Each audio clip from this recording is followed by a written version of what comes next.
Good day to everyone. I am Dr. Mohanapriya, voice behind Dental Shots. Today's topic is on interpersonal skills and communication.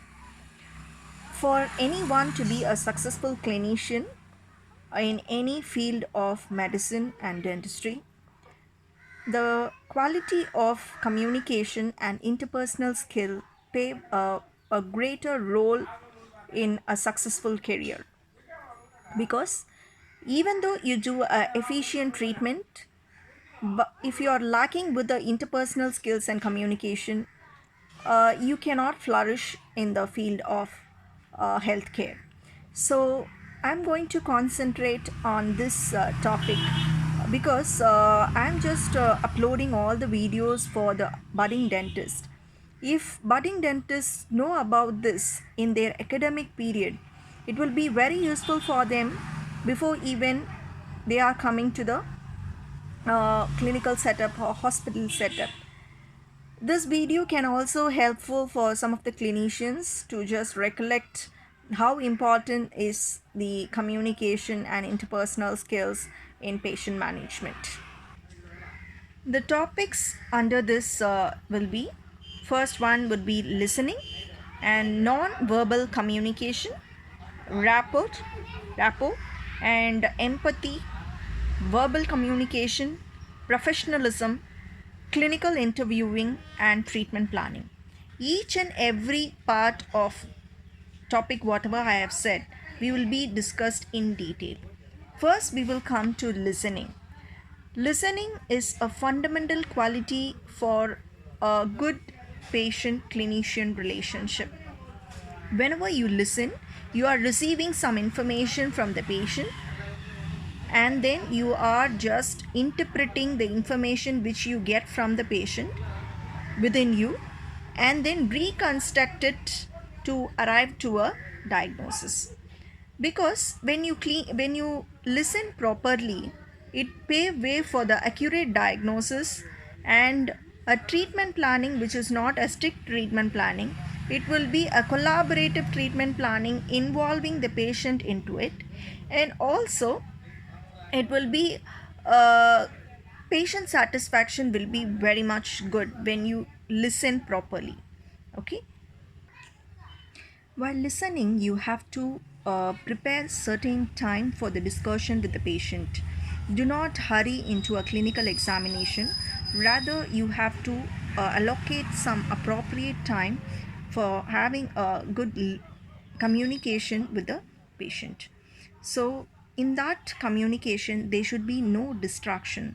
When you're speaking with your patient, your nurse should not distract, or any other activities around you shouldn't distract the patient's communication with you, first thing. And also, while listening this, you can anticipate what type of patient's action would be there in the clinical scenario when they are expressing their fear or their interest. You can just interpret within yourself and anticipate the patient's action in the future. After listening keenly, then you can again repeat in your own words what you have understood from the patient's information in your own words, that you are going to reassure the patient, because reassure the patient that by highlighting the important points what you receive from them, so that it will improve the patient satisfaction and also builds the good rapport.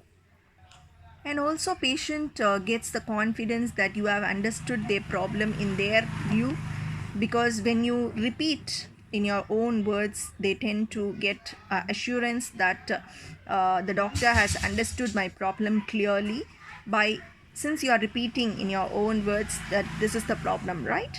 So in that way you have to highlight important points to build a good rapport and have a good patient satisfaction. So, whenever you are listening, you shouldn't be very quiet in listening. You have to acknowledge when the patient is giving you certain history or information. You shouldn't be very silent from the other end. Rather, you have to acknowledge the information what you are receiving. So it need not be verbal, it can be verbal sometimes, sometimes it can be non-verbal also. Maintain a good eye contact with the patient, that is so important. And also it should be in a close proximity. Do not place very much away from the patient. If it is close proximity with the patient, it would be very much useful. And also you can lead forward, nod when you hear some information, or you can have a little smile. And these are all a non-verbal communication when you are listening to the patient's information. On doing so, these above mentioned things, it will increase the patient's trust towards the healthcare provider. And also sometimes the patients tends to mask, or not intentionally, but they think that it is very unrelevant to express to the healthcare worker. But if you listen properly, even that particular thing they will express. Doctor, these are the things which I thought it is irrelevant, they will express to you. So that type of disclosure can occur with a clean listening. Sometimes the patient will not disclose it, so when you are doing an interpretation again with your own words, if you feel some area of concern, you can ask, and then you can reveal the particular area which the patient has not been revealed earlier. So the next video will be on non-verbal communication. We have seen about listening thoroughly. The next video will be on the non-verbal communication.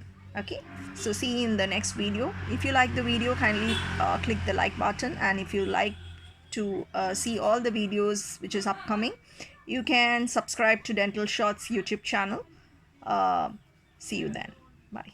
Take care. God bless you.